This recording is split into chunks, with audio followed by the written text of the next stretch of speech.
जय हिंद दोस्तों, आज हम लोग देखेंगे बिहार पुलिस भर्ती 2022 का प्रैक्टिस सेट 14 देखेंगे। इससे पहले हम लोगों ने जो है 13 तक कंप्लीट कर लिया है। यदि आप नहीं देखे हैं तो प्लेलिस्ट में जाइए और इसका जो प्रैक्टिस सेट है तो प्रतिदिन आपको एक एक प्रैक्टिस सेट दिया जा रहा है ताकि आप लोग अभी से इसका तैयारी शुरू कर दीजिए। ये जो प्रैक्टिस सेट है तो ये फुल लेंथ टेस्ट, यानी कि जिस तरह आपके एग्जाम हॉल में 100 प्रश्न पूछे जाते हैं, बिल्कुल सिलेबस के अकॉर्डिंग जो है आपको 100 प्रश्न प्रतिदिन दिए जा रहे हैं। तो आप लोग एक एक सेट प्रतिदिन लगाइए और इसका वीडियो जो होता है तो शाम को 8 बजे लाइव होता है। तो आप लोग प्रतिदिन लाइव क्लास में जुड़िए और चलिए हम लोग इसको शुरू करते हैं। यहाँ से मॉडल प्रैक्टिस सेट जो हम लोग का ये 14 है, ठीक। यदि आपको इसका पीडीएफ चाहिए तो पीडीएफ के लिए आपको वीडियो के डिस्क्रिप्शन में टेलीग्राम का लिंक दिया गया है, वहाँ से आप लोग ज्वाइन हो जाइए, ठीक। चलिए यहाँ से आपका पहला जो प्रश्न शुरू हुआ, ये प्रश्न है, कह रहे कि अल्पज्ञ शब्द के सटीक विलोम शब्द आपको बताना है। देखिए यहाँ पर जो भी आपको प्रश्न का आंसर याद हो तो आप लोग जो है आंसर करते रहिएगा। यहाँ से आपका अल्पज्ञ का विलोम क्या होगा, तो यहाँ पर सर्वज्ञ होगा, जो कि ऑप्शन आपका 20 में करेक्ट है, ठीक। चलिए दूसरा प्रश्न है, एक निम्नलिखित में से कौन सा जोड़ा जो है विपरीतार्थक नहीं है उसे चुनिए। जैसे कि आय का व्यय हो गया, सरल का कठिन हो गया, लघु का यहाँ पर गुरु का जो है लघु हो गया और धर्म का धार्मिक हो गया। इसमें कौन सा जो है विपरीतार्थक नहीं है, तो इसमें कौन सा होगा, आपका जो धर्म का धार्मिक है दोनों सही है, इसमें विपरीतार्थक नहीं है। बाकी जो इसमें से 3 है वो विपरीतार्थक है, ठीक। चलिए अगला जो प्रश्न हम लोग का है कि छाती पर सांप लौटना, ये मुहावरे का सही अर्थ क्या होगा, आप सभी को पता होगा। ये छाती पर जो सांप लौटना, इस मुहावरे का सही अर्थ होता है कि ईर्ष्या होना, यानी कि जो है जलना, उसी को कहते हैं। तो यहाँ पर ईर्ष्या सही जो शब्द दिया गया है, तो आप लोग सही आंसर करने की कोशिश करिएगा। यदि यहाँ पर ईर्ष्या नहीं दिया होता तो आप लोग यहाँ से ऑप्शन जो है दुखी होना भी लगा सकते थे, ठीक। चलिए अगला प्रश्न जो चौथा नंबर हम लोग का है कि जो अधिक बोलता है को एक शब्द में क्या कहते हैं, तो उसको बचाल कहते हैं। ऑप्शन आप लोग ये कर लीजिए और सही शब्द यहाँ पर विन्यास का चयन कर। देखिए इसमें से आपको जो 5वें नंबर में 4 जो है वर्ड लिखा गया है और ये जो वर्ड लिखा गया है तो ये मार्गदर्शन लिखा गया है। कौन सा मार्गदर्शन सही है, सभी लोग आंसर करिए। इसमें मार्गदर्शन का जो मीनिंग है वो कौन सा सही है, तो बिल्कुल सही। यहाँ से आप लोग का ऑप्शन जो है डी वाला मार्गदर्शन बिल्कुल सही है, ठीक। चलिए अगला छठा प्रश्न हम लोग का है कि लपटा पहुप पराग पर शनि स्वाद मरकंद, इस पंक्ति में कौन सा जो है काव्य दोष है। देखिए इस पंक्ति में कौन सा काव्य दोष है, तो आपका राइट आंसर होगा इसमें जो है ग्रामत्व है। देखिए यहाँ पर ग्रामत्व जो है काव्य दोष है, ऑप्शन आप लोग डी कर लीजिएगा। और अगला प्रश्न है कि सिर से पैर तक का एक शब्द। देखिए यहाँ पर सिर से पैर तक के लिए जो एक शब्द होता है वो आपदा मस्तक होता है, ऑप्शन आप लोग बी कर लीजिएगा, अपाद मस्तक, ठीक। चलिए अगला प्रश्न हम लोग का है कि कनक कनक में कौन सा अलंकार है। देखिए यहाँ पर जो डबल कनक का जोड़ा है इसमें कौन सा अलंकार है, तो यमक अलंकार इसमें, ठीक। अगला है कि उल्टे छुरे से मुड़ाना, यहाँ पर उल्टे छुरे से मुड़ाना है, मुहावरे का अर्थ आपको बताना है। तो इस मुहावरे का सही अर्थ होगा कि मूर्ख बनाकर ठगना, क्या मूर्ख बनाकर ठगना, यानी कि उल्टे छुरे से मुड़ाना, ठीक। चलिए अगला 10 नंबर प्रश्न देख लीजिए। प्रश्न है कि उत प्लस ज्वल का संधि, तो उत प्लस ज्वल, ये तो आपको साफ साफ दिख रहा है, ये उज्ज्वल का जो है ये संधि विच्छेद है, ठीक। चलिए अगला प्रश्न देखा जाए हम लोग का 11 नंबर से जो ये प्रश्न स्टार्ट हुआ, तो ये कह रहा है कि ये आपको अंग्रेजी का, इसमें टोटल जो सेट है जो अभी चल रहा है तो इसमें 5 प्रश्न आपको अंग्रेजी के पूछे जा रहे हैं, ठीक। कह रहा है कि find out which part of a sentence has an error. देखिए यहाँ पर Gauri told me his name after he left no error. देखिए इसमें क्या है कि इसमें क्या है कि आपको एक वाक्य को 4 भाग में 3 भाग में डिवाइड किया गया है और चौथे भाग में आपको दिया गया है कि नो एरर। यदि आपको 3 भाग में जो एरर नहीं दिखा तो आप लोग चौथा आंसर लगा सकते हैं।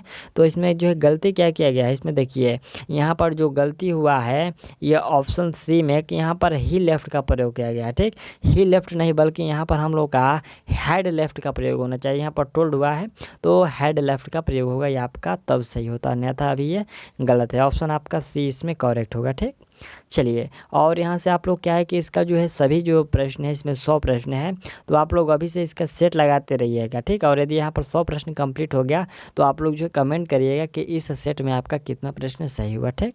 अगला प्रश्न हम लोग का find out which part of a sentence has an error. देखिए इसमें बिल्कुल 11 जैसा ही प्रश्न है जो 12 नंबर है, इसमें भी आपको एरर ही खोजना है। कह रहा है कि my sister has read page after page of the, यहाँ पर बाइबल, नो एरर। यहाँ पर कौन सा होगा, देखिए यहाँ पर पेज ऑफ द पेज, यहाँ पर देखिए पेज ऑफ द पेज, यहाँ पर 2 बार पेज का प्रयोग हुआ है, तो क्या है कि यहाँ पर पेज आफ्टर, यहाँ पर क्या होगा, यहाँ से यहाँ तक पहले मैं आपको टिक लगा दे रहा हूँ। देखिए यहाँ पर पेज और आफ्टर, यहाँ पर ये प्रयोग नहीं होना चाहिए, यहाँ पर इसका प्रयोग जो है अनावश्यक रूप से किया गया है। यहाँ पर सही होगा कि my sister has read page of the Bible, ठीक है। यहाँ पर pages of the Bible option आपका ये तब ये सही होता है, अन्यथा यहाँ पर अभी ये गलत है, इसको मिटा देना है, ठीक। क्या करना है, इसको मिटा देना है।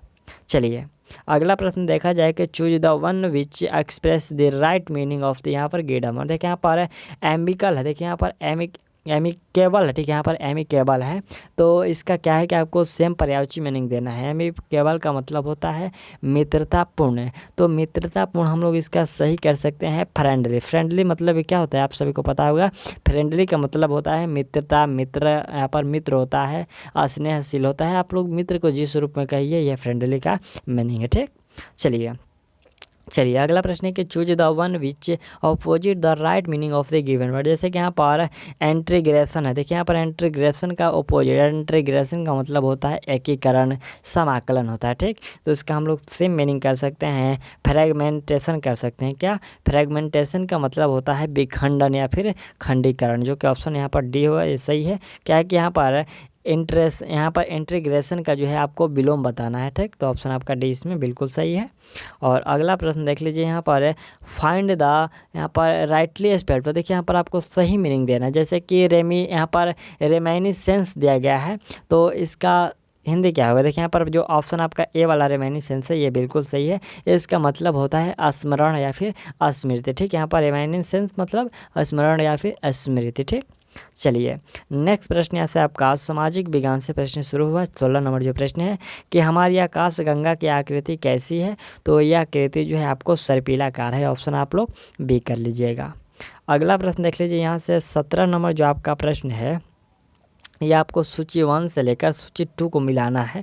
एक तरफ आपको सम्राट दिया गया है और दूसरा तरफ उसका मकबरा दिया गया है, तो कौन सा होगा, बस आपको देख लीजिए। यहाँ से बाबर है, ठीक है, यहाँ से बाबर है, तो बाबर का जो मकबरा है वो काबुल में है, और अकबर का जो है, अकबर का कहाँ है, वो सिकंदरा में है, और जहांगीर का जो मकबरा है वो लाहौर में है, और शाहजहाँ का कहाँ पर, आगरा में है, ठीक। ऑप्शन आपका यहाँ से देख लीजिए, यहाँ पर बाबर का काबुल में, अकबर का सिकंदरा में, जहांगीर का लाहौर में, और शाहजहाँ का आगरा में, ठीक। इसमें आपको कुट भाषा में भी बताना है, तो ऑप्शन आपका सी वाला कुट भाषा में होगा, ठीक।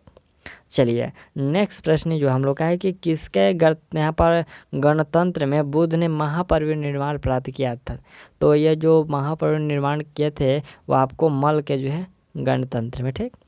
अगला प्रश्न 19 नंबर जो आपका है यह कह रहा है कि निम्नलिखित में से किस एक अधिवेशन में भारतीय राष्ट्रीय कांग्रेस का नरम दल एवं गरम दल में विभाजन हुआ। देखिए यहाँ पर नरम दल और गरम दल में जो विभाजन हुआ था तो यह हुआ था आपको सूरत में, ठीक। कहाँ पर, सूरत अधिवेशन में, आपको याद रखना है, ठीक।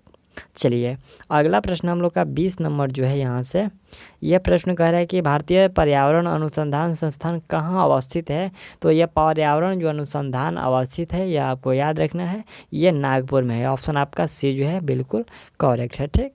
चलिए अगला 21 नंबर जो हम लोग का प्रश्न है कि निम्नलिखित संतों को उनके तिथि क्रम में व्यवस्थित करना है। जैसे कि यहाँ से आपको काल क्रम अनुसार आपको देना है, जैसे कि ये कबीर हैं, नामदेव हैं, मीराबाई हैं और नानक है। सबसे पहले कौन थे, तो सबसे पहले जो थे यहाँ से नामदेव थे। नामदेव का जो शासन नामदेव का जो हम लोग को उनका काल की बात करें तो वह 1270 से लेकर 1350 ईस्वी तक थे, ठीक। उसके बाद आए कबीर, तो ये कबीर जो थे आपको 1455 से लेकर ये 1575 तक थे।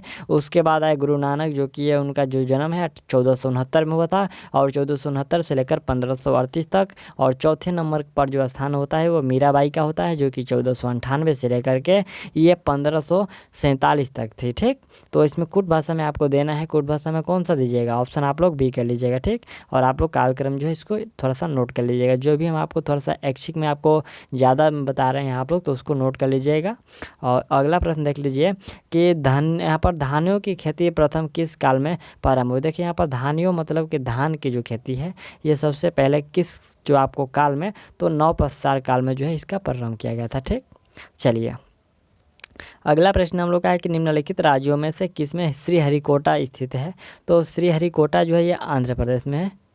चलिए अगला प्रश्न है कि बुद्ध के उपदेशों का जो है संग्रह कहलाता है। देखिए यहाँ पर बुद्ध के उपदेश है उसके संग्रह को सुत्त पिटक कहते हैं। ठीक, ऑप्शन आपका बी करेक्ट है। और अगला प्रश्न है कि लोकसभा का पहला अध्यक्ष कौन था?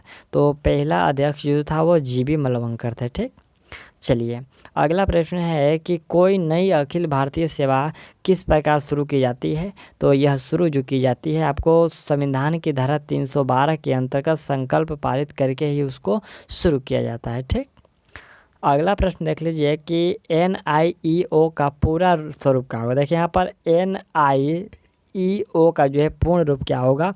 तो इसका फुल फॉर्म होता है न्यू इंटरनेशनल इकोनॉमिक्स ऑर्डर होता है। ठीक, ऑप्शन आप लोग डी कर लीजिएगा। ठीक, चलिए अगला प्रश्न हम लोग का है कि सबसे पहले किस उच्च न्यायालय ने घोषणा की थी कि बंद जो है असंवैधानिक? देखिए यहाँ पर बंद जो है ये बंद ये असंवैधानिक है। तो ये केरल के द्वारा सबसे पहले केरल उच्च न्यायालय ने जो है ये घोषणा किया था। ठीक, चलिए नेक्स्ट प्रश्न देखा जाए 29 नंबर जो प्रश्न है आपका, यह कह रहा है कि भारत और पाकिस्तान के बीच जो शिमला समझौता हुआ था ये कब हुआ था? ठीक, देखिए जो शिमला समझौता है यह हुआ था 1972 में। एक हुआ था तस्कंद समझौता जो कि 1966 में हुआ था। ठीक, चलिए अगला प्रश्न यहाँ से हम लोग का है कि भारत में ऊर्जा का मुख्य स्रोत क्या है? तो मुख्य स्रोत हम लोग का तापीय ऊर्जा है। उसके बाद जो आपका आणविक और जल विद्युत आता है। ठीक, चलिए अगला प्रश्न हम लोग का है कि मुद्रास्फीति की उच्च दर और बेरोजगारी की जो है उच्च दर एक साथ जो उपस्थित हो तो क्या कहते हैं? देखिए यहाँ पर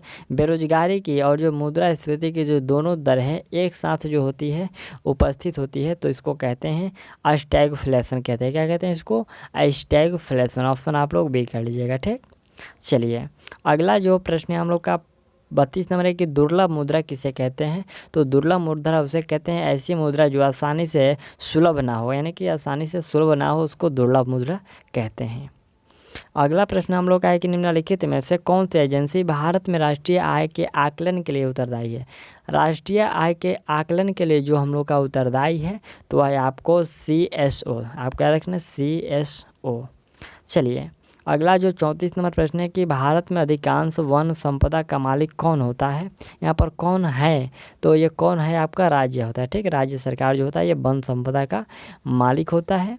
अगला प्रश्न है कि आरंभिक बौद्ध साहित्य किस भाषा में रचे गए? तो यह रचा गया था पाली भाषा में। ठीक, चलिए अगला प्रश्न हम लोग का है कि भारत में सबसे ज़्यादा ताप विद्युत उत्पन्न करने वाला राज्य कौन सा? देखिए यहाँ पर ताप विद्युत जो है उत्पन्न करने वाला राज्य जो है वो महाराष्ट्र है। ठीक, चलिए अगला प्रश्न है कि इंडियन नेशनल कांग्रेस का संस्थापक कौन था? तो इंडियन नेशनल कांग्रेस के संस्थापक A.O. हुम थे। ठीक, इसका स्थापना कब हुआ था? तो यह 1885 में। एक्यूरेट समय की बात करें तो 28 दिसंबर 1885 में हुआ था। ठीक, चलिए अगला प्रश्न हम लोग का है कि मंदिरों की उत्तरी शैली किस रूप में जानी जाती है? तो ये उत्तरी जो शैली है वो जाना जाता है नगर शैली के रूप में। ठीक, अगला प्रश्न हम लोग का है कि भेड़ की तरह पूरी ज़िंदगी जीने से बेहतर है शेर की तरह एक दिन जिए, यह कथन किसका है? तो यह कथन जो है आपका टीपू सुल्तान का है कि भेड़ की तरह ज़िंदगी भर जीने से बेहतर है कि एक दिन शेर की तरह जिए। ठीक, चलिए अगला प्रश्न है कि छत्रपति शिवाजी को हराने के लिए औरंगजेब ने निम्न में से किसको भेजा था? तो औरंगजेब ने जो है राजा जय सिंह को भेजा था। ठीक, ऑप्शन आपका डी बिल्कुल करेक्ट है। नेक्स्ट प्रश्न यहाँ से हम लोग का 41 नंबर जो है यह प्रश्न कह रहा है कि भारत के किस राज्य को चीनी का कटोरा शुगर बाउल कहा जाता है? तो यहाँ पर उत्तर प्रदेश को चीनी का कटोरा कहा जाता है। 42 नंबर प्रश्न है कि संसार में सबसे पहली महिला प्रधानमंत्री, यहाँ पर संसार में सबसे फर्स्ट जो महिला प्रधानमंत्री वो कौन है? तो वहाँ पर वो पूछा गया कि कौन नहीं बल्कि ये पूछा गया है कि वो कहाँ की थी। ठीक, तो आपका राइट आंसर क्या होगा? वो श्रीलंका की। ठीक, चलिए अगला प्रश्न है कि भारत में वन अनुसंधान संस्थान स्थित है कहाँ? तो ये वन अनुसंधान जो है ये आपको याद रखना है ये देहरादून में है। ठीक, चलिए अगला प्रश्न है कि भारत में रेल के डिब्बे कहाँ बनाए जाते हैं? तो रेल के जो डिब्बा है ये कपूरथला तथा पोरबंदर, यहाँ पर पेरम्बूर में, देखिए यहाँ पर पोरबंदर नहीं है ये पेरम्बूर में, कपूरथला तथा पेरम्बूर में बनाए जाते हैं। ठीक, चलिए अगला प्रश्न हम लोग का है कि पीसो है ये किस देश की मुद्रा है? तो आपको याद रखना है ये मेक्सिको की मुद्रा है पीसो। ठीक, चलिए अगला प्रश्न है कि इंदिरा आवास योजना किस लोगों को आवास में सहायता देने वाली योजना है? तो यह जो होता है गरीब ग्रामीणों को आवास देने वाली जो इंदिरा आवास योजना है। ठीक, चलिए अगला प्रश्न है कि कच्ची पूड़ी किस राज्य की नृत्य है? तो कच्ची पूड़ी जो है ये आंध्र प्रदेश की है। ठीक, अगला कि नर्मदा बचाओ आंदोलन किसके नेतृत्व में आरंभ हुआ था? तो ये जो हुआ था मेघा पाटकर के उपस्थिति में जो है आरंभ हुआ था। ठीक, चलिए अगला प्रश्न हम लोग का है कि अमृत जो शेरगिल किस रूप में प्रसिद्ध है? तो अमृत शेरगिल जो है ये चित्रकार है। ठीक, अगला कि वर्धमान ट्रॉफी किससे संबंधित है? तो ये वर्धमान ट्रॉफी जो है ये भारोत्तोलन से जो ये संबंधित है। ठीक, अगला जो हम लोग का यहाँ से 51 नंबर प्रश्न है कि पुस्तक दी यहाँ पर एनचैट्रेस ऑफ फॉरेंस किसने लिखी?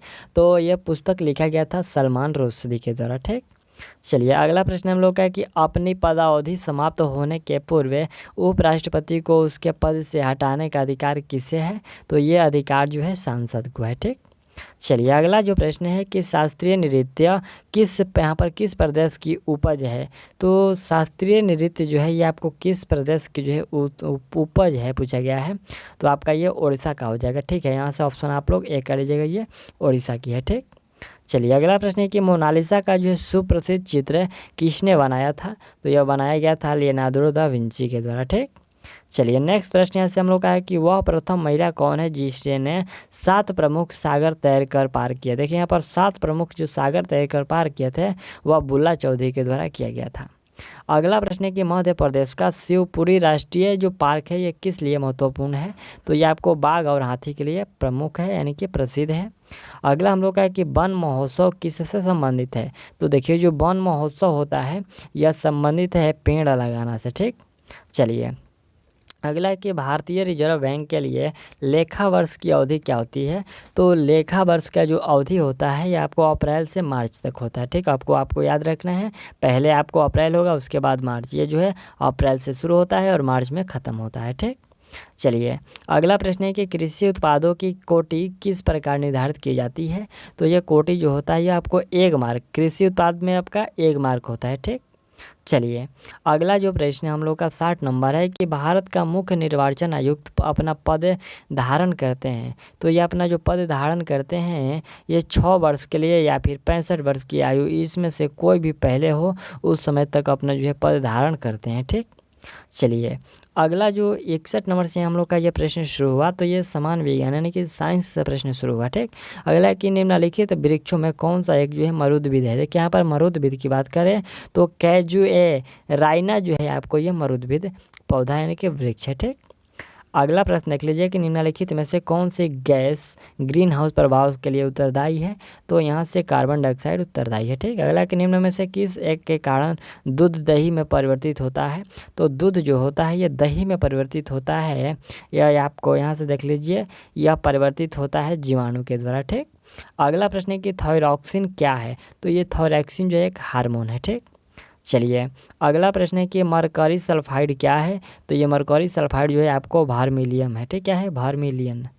अगला प्रश्न है कि रैम किसके लिए उपयोग? देखिए यहाँ पर आपको रैम का फुल फॉर्म बताना है, क्या होता है?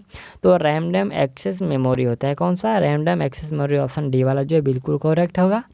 और अगला प्रश्न देख लीजिए 67 नंबर की कोई भी पदार्थ जो स्वयं को परिवर्तित किए बिना रासायनिक अभिक्रिया की दर को प्रभावित करने में समर्थ हो उसे कहा जाता है, तो उसे उत्प्रेरक नाम दिया गया है। ठीक, चलिए अगला प्रश्न है कि गुरुत्वाकर्षण का सार्वत्रिक नियम किसके द्वारा प्रतिपादित किया गया? तो यह प्रतिपादित किया गया था न्यूटन के द्वारा। ठीक, अगला प्रश्न हम लोग का है कि जब कोई तरंग एक स्थान से दूसरे स्थान तक जाती है तो वह परिवर्तित करती है। यहाँ पर वह परिवर्तित नहीं, वह परिवहन करती है। क्या? तो देखिए वह जो परिवहन करती है ऊर्जा को जो है परिवहन करती है।